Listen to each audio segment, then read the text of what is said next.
you. I'll be speaking about the pulses outlook from Africa, how the last year has been and what we are looking forward to this year. So to begin with, let me first put Africa in perspective. If you look at Africa, Africa is not a country, it's a continent of 54 different countries, which is bigger than combination of USA, Argentina, Western Europe, India and China. All these countries put together make up the land size of Africa. So Africa, when we speak about Africa, we are not speaking about a country, we are speaking about a continent, we are speaking about a huge landmass. And agriculture in Africa, just like India or any other developing country, it's the mainstay of the economic activities. 60%, close to 60% of the world's arable land is in Africa. So Africa is a very, very important landmass when we talk about agriculture. So 16% of the total land in Africa is arable, which makes up to be 60% of the global available arable land. 79% of the arable land remains uncultivated, so huge scope of growth.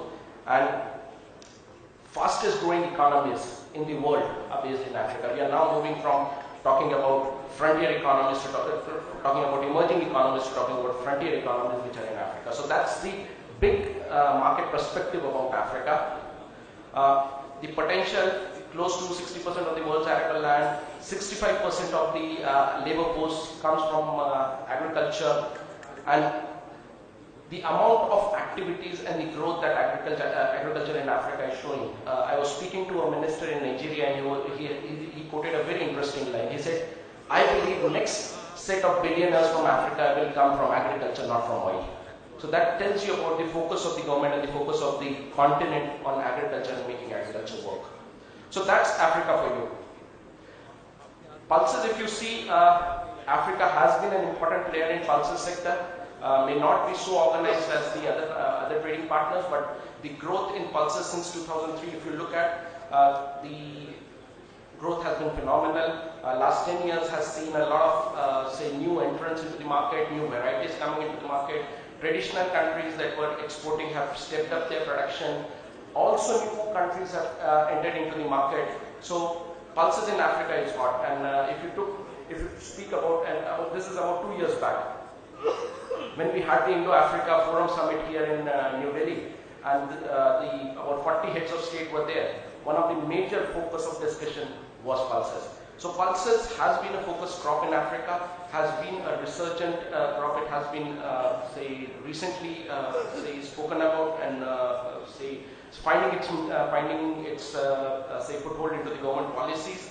So earlier the pulses were more grown by the people who knew the market and they were commercial farmers who knew the potential of the crop. Now it has migrated into the smaller level, say, production. Smallholder production is also increasing.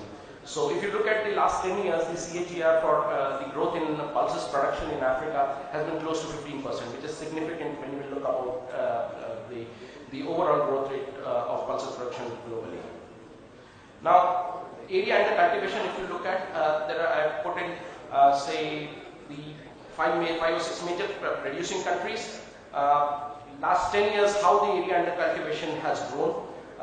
This is in million hectares, so we were talking about close to 800,000 hectares in Ethiopia, which has gone 1 up to 1.5, which is really doubled. If you look at Kenya, Kenya has been fluctuating because there's a very interesting thing about Kenya.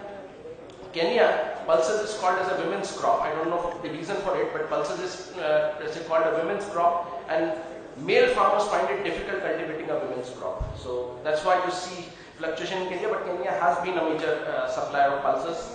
Malawi has been more or less stagnant. Mozambique is a new, say, growth. Last 10 to 15 years, Mozambique has seen a lot of area. Sudan is a new entrant.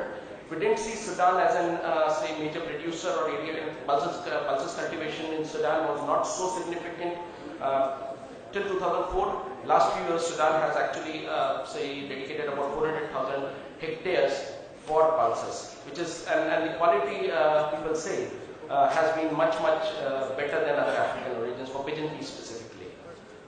Uganda and Tanzania. Tanzania has seen the most, say, significant increase in the area under cultivation and has doubled from what it used to do in 1994. So pulses, if you look at, it's more of the Eastern Africa that grows pulses. because that's where it's the Anglophonic country, it's where the Indian diaspora is more stronger and the Indian trade connect is more stronger. So pulses has been predominantly an East African crop, but countries like Nigeria, countries like Ghana have started to look at pulses.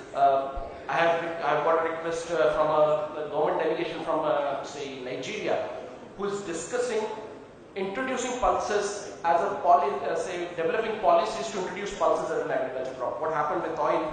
They have realized the importance of agriculture exports, and now one of the key agricultural exports they are looking at is pulses. So not only India, but the overall global market, the way it is expanding, has actually led a lot of countries like Nigeria and Ghana, which are West African countries, which have nothing to do with pulses right now, are looking at growing more pulses in that area. So like Sudan, we might see next year probably during the